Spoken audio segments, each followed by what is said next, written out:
All right, this is the final video on the Lawson property. Hi, Dave.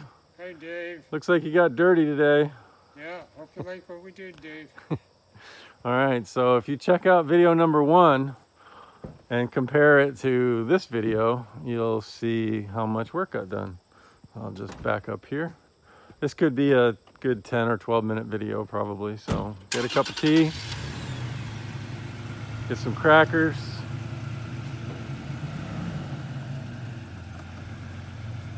So if you recall, you couldn't see the stone wall at all. It was huge forsythia piles that were completely overgrown with Japanese knotweed growing up in them. This whole area was 10 feet to 12 feet high with invasives of all description and variety.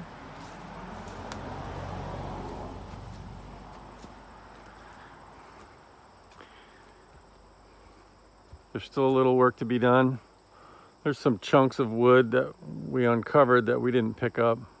We're going to leave that for the people who are going to maintain this after us. And then we uncovered these piles. We're going to let them move those to the fire pit. This is the area where the tree had fallen across this little road, all across here. And the invasives were so thick in here that we waited to do that till last.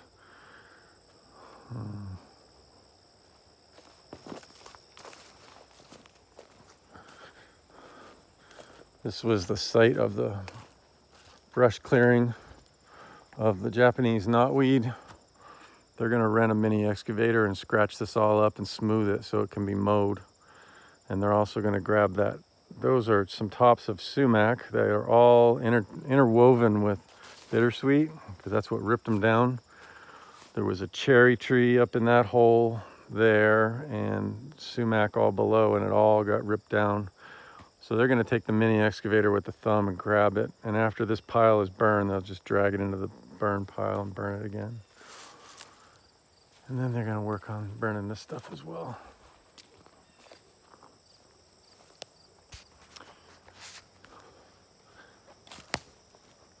You can see the tendrils of bittersweet falling down here. And I'll give you an idea of how thick it was in here.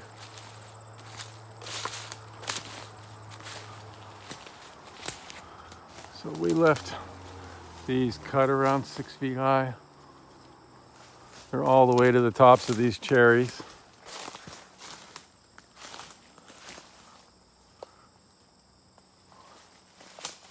This is Tarzan stuff. Bless me.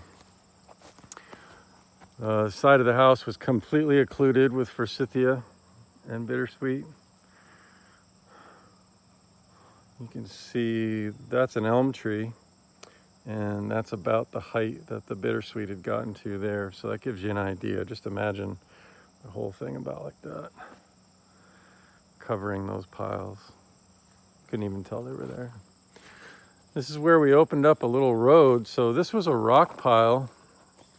The homeowner told me that this rock pile was here, and it kind of came all the way down through here and back into here, and it was like the family rock pile, and that's what where they stored their stones that they used to build anything. And so there was a big pile of rocks here. We moved it all out of the way so that we could kind of did a rough road in rock and dirt, and then we chipped over it to smooth it out. And then we built this road down the back of the fence so that we can maintain it now. So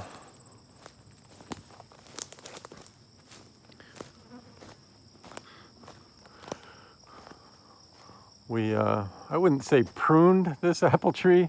We cut a lot of dead wood off of it. It was pretty furry and covered in dead little epicormic sprouts that had given up. And the homeowner loves this tree, wants it to thrive, but it's never going to happen. So it's kind of really step one of a removal at this point. It cuts most of the dead limbs off. We'll see what it does next year, but I don't have a whole lot of promise.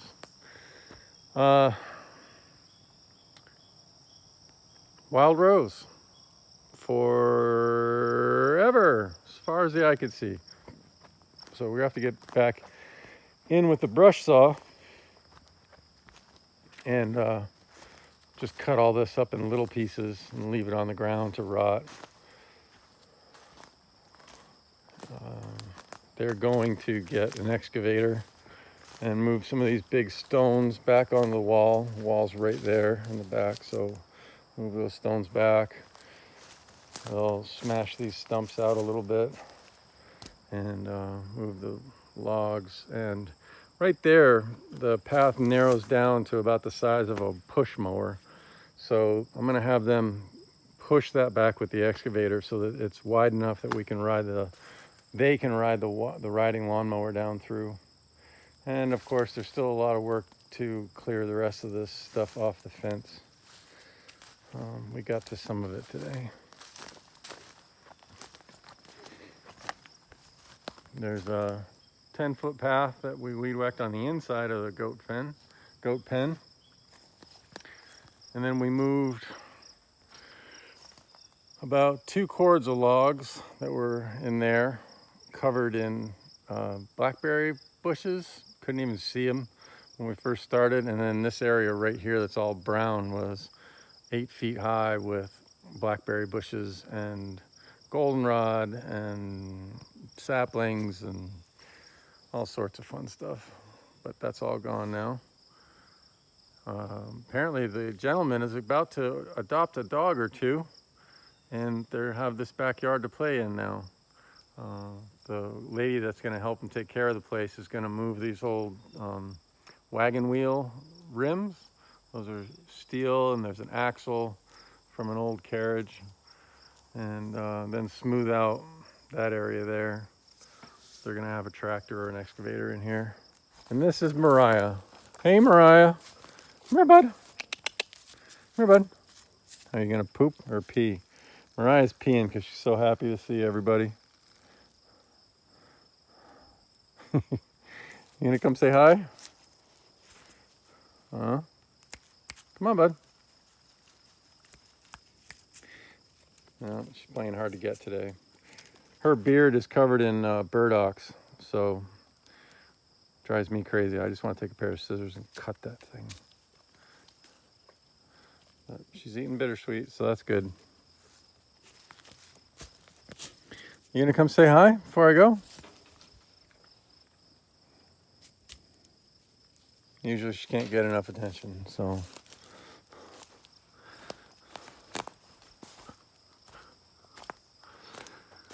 So in preparation for a little more tree work, what we did is we walked down this pathway and did some pole saw work. We cut all the limbs that were headed south over the fence here. And next time we come, we'll be able to drop these trees this way along the fence or that way along the fence. And give it a little more room, and then we'll push all this junk back past the stone wall.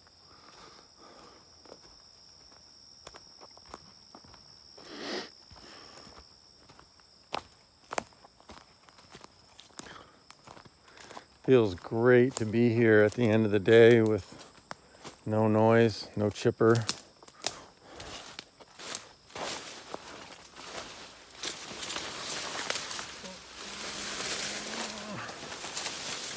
Two maple branches that got missed. We're gonna throw those up on the burn pile.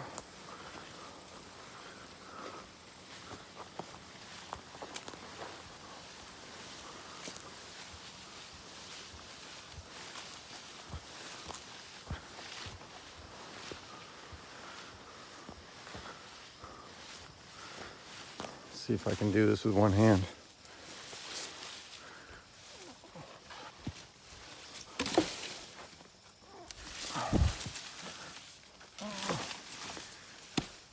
There's one. This one's a little one. There's two. Almost.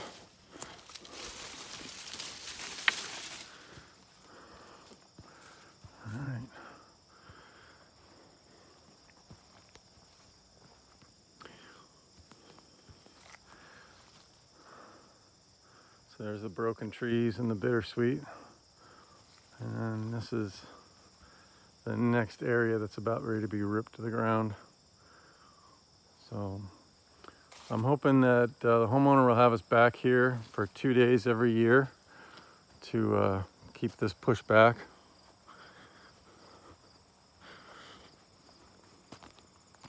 See if we can keep this progress from being eaten up by the forest.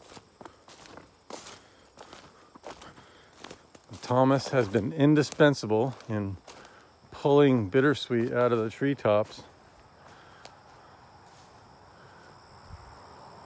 So if you look up in the top of the cherry, the pin cherry up there, black cherry, all that brown stuff is the stuff we cut the last few days down at the base. And the Thomas was ripping bittersweet from the tops of all these trees, pulling it out and stringing it out long enough so we could send it right through the chipper. So, indispensable machine. Thank goodness that I have that.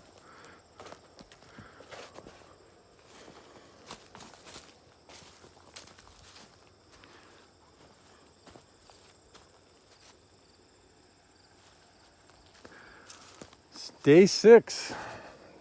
So now you can compare the before video with the after video, and you get an idea of what Renaissance Acres does.